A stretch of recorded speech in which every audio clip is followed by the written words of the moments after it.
ஆன்மீக தேடல் நிகழ்ச்சிக்கு உங்களை அன்புடன் வரவேற்கின்றேன். மீட்பரின் காவியம் பாகம் 224. இயேசுவை பின்பற்ற விரும்பிய செல்வரான இளைஞர் நிகழ்ச்சி பற்றி பார்க்கலாம். மத்தேயு நற்செய்தி அதிகாரம் 19 இறை வார்த்தைகள் 16 முதல் 30 வரையும், மார்க்கு நற்செய்தி அதிகாரம் 10 இறை வார்த்தைகள் 17 முதல் 31 வரையும், லூக்கா நற்செய்தி அதிகாரம் 18 இறை வார்த்தைகள் 18 முதல் 30 வரை. நிகழ்ச்சிக்கு போகலாம். இயேசு தம்முடைய சீட பெண்களிடம், நீங்கள் ஜெரிகோவை நோக்கி எங்களுக்கு முன்னால் செல்லுங்கள். பட்டணத்திற்குள் நுழைய விரும்பினால் உள்ளே செல்லுங்கள். நான் அப்போஸ்தலர்களோடு டோகோவுக்கு போகிறேன். சூரிய அஸ்தமனத்தின் போது நான் உங்களோடு இருப்பேன் என்றார். சீட பெண்கள் இயேசுவை பார்த்து, ஓ, நீர் ஏன் எங்களை அனுப்பி விடுகிறீர்?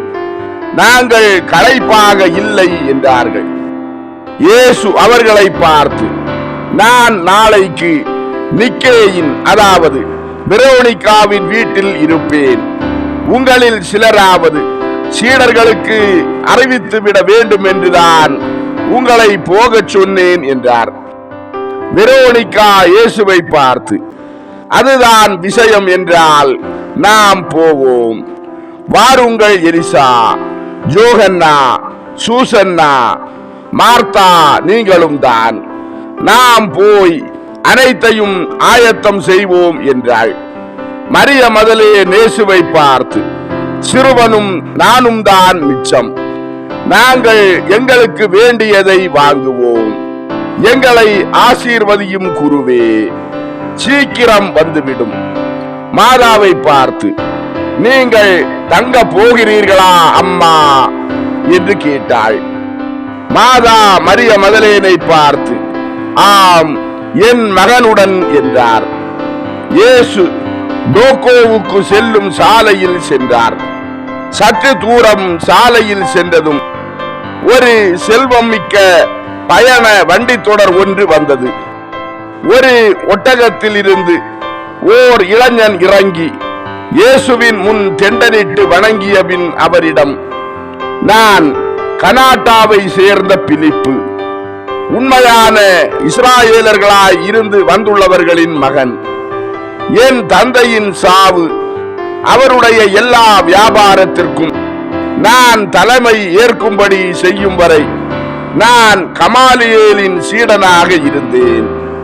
நீர் பேசுவதை நான் ஒன்றுக்கும் மேற்பட்ட தடவைகள் கேட்டிருக்கிறேன். உம் செயல்களை நான் அறிவேன்.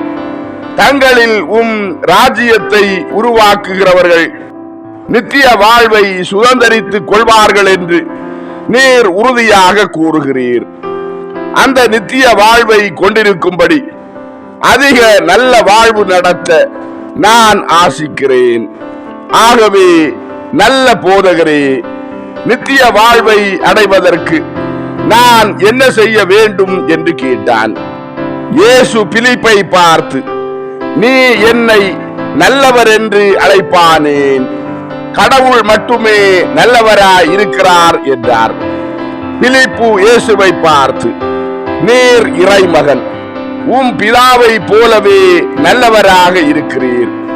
ஓ, நான் என்ன செய்ய வேண்டும் என்று எனக்கு சொல்லும் என்றான்.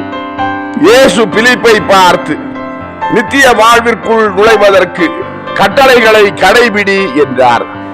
பிலிப்பு இயேசுவை பார்த்து, எவற்றை என் ஆண்டவரே? பழைய கட்டளைகளையா அல்லது உம்முடையவைகளையா என்று கேட்டான். இயேசு பிலிப்பை பார்த்து, பண்டைய கட்டளைகள் ஏற்கனவே என் கட்டளைகளை உள்ளடக்கி உள்ளன. என்னுடையவை பண்டைய கட்டளைகளை மாற்றுவதில்லை. அவை எப்போதும் ஒரே விதமாகவே இருக்கின்றன. ஒரே மெய்யான கடவுளை ஆராதி, வழிபாட்டு சட்டங்களை மதி, கொலை செய்யாதே, களவு செய்யாதே, மோகபாவம் செய்யாதே, பொய் சாட்சி சொல்லாதே, உன் தாய் தந்தையை சங்கிப்பாயாக. உன் அயலானுக்கு வேதனை வருவிக்காதே. மாறாக உன்னையே நீ நேசிப்பது போல அவனையும் நேசி ஆகியவை. இவற்றை செய்வதன் மூலம் நீ நித்திய வாழ்வை அடையலாம் என்றார். பிலிப்பு இயேசுவை பார்த்து, போதகரே, இவற்றை நான் என் குழந்தை பருவம் முதலே அனுசரித்து வருகிறேன் என்றான். இயேசு அவனிடம் கனிவோடு, இவை போதுமானவை அல்ல என்று நீ நினைக்கிறாயா என்று கேட்டார். பிலிப்பு இயேசுவை பார்த்து, ஆம் போதகரே, கடவுளின் ராஜ்யம் என்பது நம்மிலும் மறு வாழ்விலும் இருக்கிற ஒரு மாபெரும் காரியம். தம்மையே நமக்கு தருகிற கடவுள் ஓர் அளவற்ற கொடையாக இருக்கிறார்.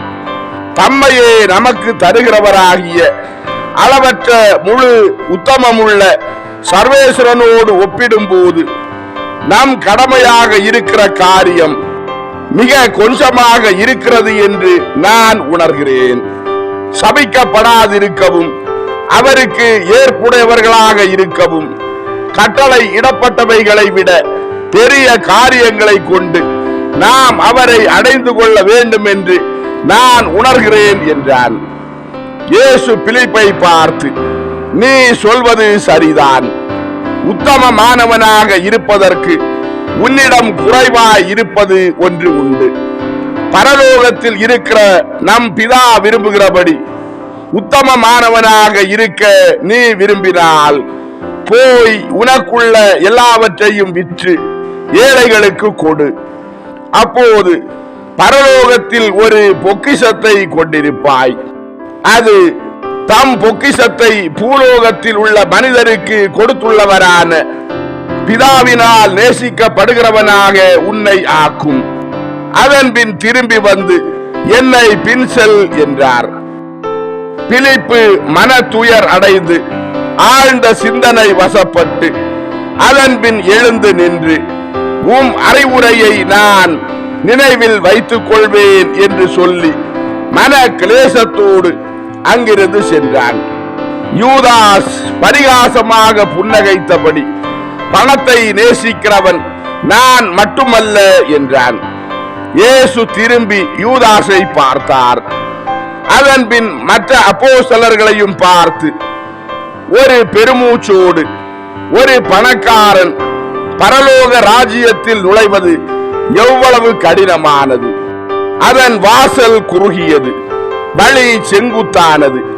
பெருத்து போன செல்வங்களின் பாரங்களை சுமந்திருக்கிறவர்களால் அந்த வழியில் சென்று ராஜ்யத்திற்குள் நுழைய முடியாது.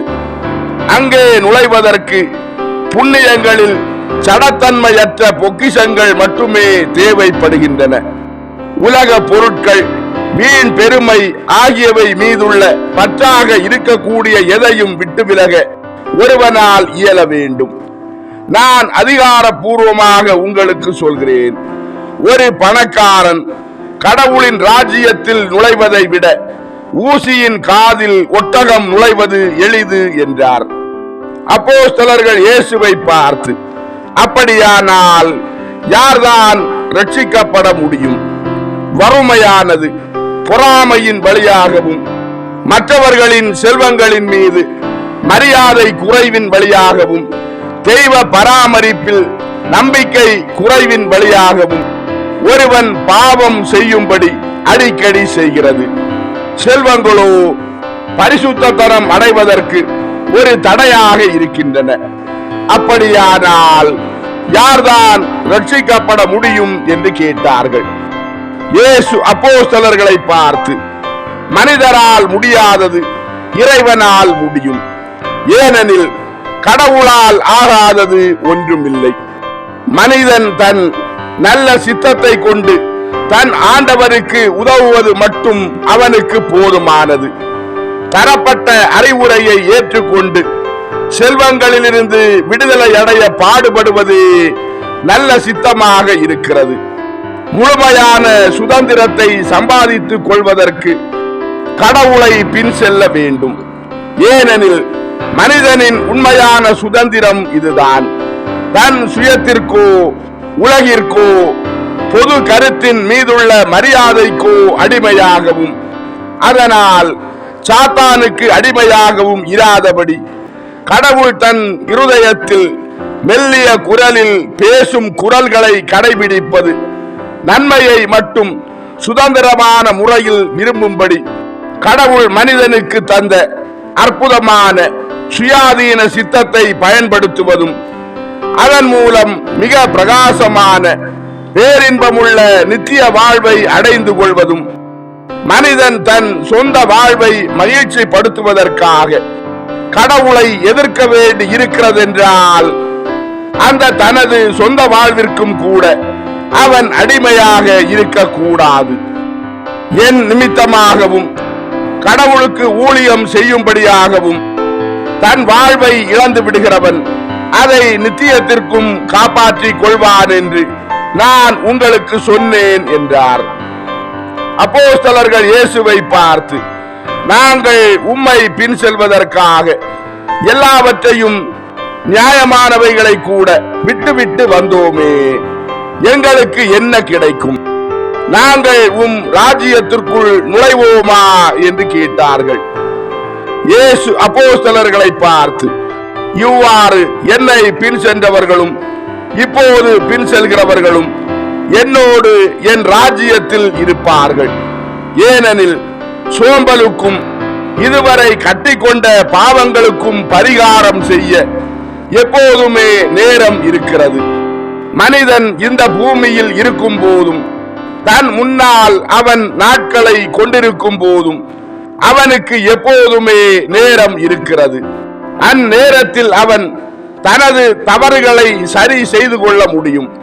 நான் அதிகாரப்பூர்வமாக உங்களுக்கு சொல்கிறேன், மறுபிறப்பில் என்னை பின் சென்றுள்ளவர்கள் தம் மகிமையின் சிம்மாசனத்தில் வீற்றிருக்கும் மானிட மகனோடு கூட பூமியின் மக்கள் இனங்களை தீர்ப்பிடும் சிம்மாசனங்களில் வீற்றிருப்பார்கள்.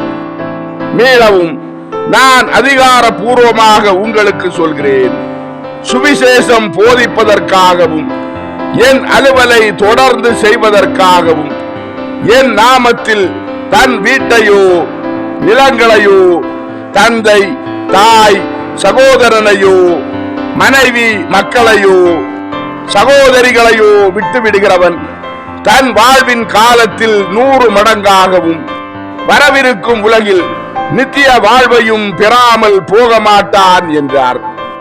யூதாஸ் இயேசுவை பார்த்து, ஆனால் நாங்கள் எல்லாவற்றையும் இழந்து விட்டால் எப்படி எங்களிடம் இருப்பதை 100 மடங்காக பெற்றுக்கொள்ள முடியும் என்று கேட்டான். இயேசு யூதாஸை பார்த்து, நான் திரும்பவும் சொல்கிறேன், மனிதரால் முடியாதது கடவுளால் முடியும். உலகத்தின் மனிதர்களாயிருந்து கடவுளின் பிள்ளைகளாக, அதாவது ஞான மனிதர்களாக ஆகிறவர்களுக்கு கடவுள் ஞான மகிழ்ச்சியை 100 மடங்காக தருவார். அவர்கள் இங்கேயும் பூமிக்கு அப்பாலும் உண்மையான மகிழ்ச்சியை அனுபவிப்பார்கள். நான் மேலும் உங்களுக்கு சொல்கிறேன், முதலாவதாக இருப்பதாக தோன்றுகிறவர்களும் மற்றவர்களை விட அதிகமாக பெற்றுக்கொண்டு முதலானவர்களாக இருக்க வேண்டியவர்களுமாகிய மனிதர்கள் எல்லோரும் அப்படி இருக்க மாட்டார்கள். அப்படியே என் சீடர்களாக தோன்றாதவர்களும் அல்லது தெரிந்து கொள்ளப்பட்ட மக்களினத்தை சேர்ந்தவர்களுமாக தாங்கள் இராததால் கடைசியானவர்களாக இருக்க மாட்டார்கள். உண்மையில் முதலாவதாக இருக்கிற அநேகர் கடைசியாவார், கடைசியாக இருக்கிற அநேகர் முதலாவர் என்றார். அன்பார்ந்தவர்களே, ஆன்மீக தேடல் மீட்பரின் காவியம் பாகம் 224 இயேசுவை பின்பற்ற விரும்பிய செல்வரான இளைஞர் நிகழ்ச்சி இதோடு நிறைவடைந்தது. அடுத்த நிகழ்ச்சியில் உங்களை சந்திக்கும் வரை உங்களிடமிருந்து விடைபெறும் உங்கள் ஜான் பிரிட்டோ. ஆன்மீக தேடல் தொடரும். நன்றி.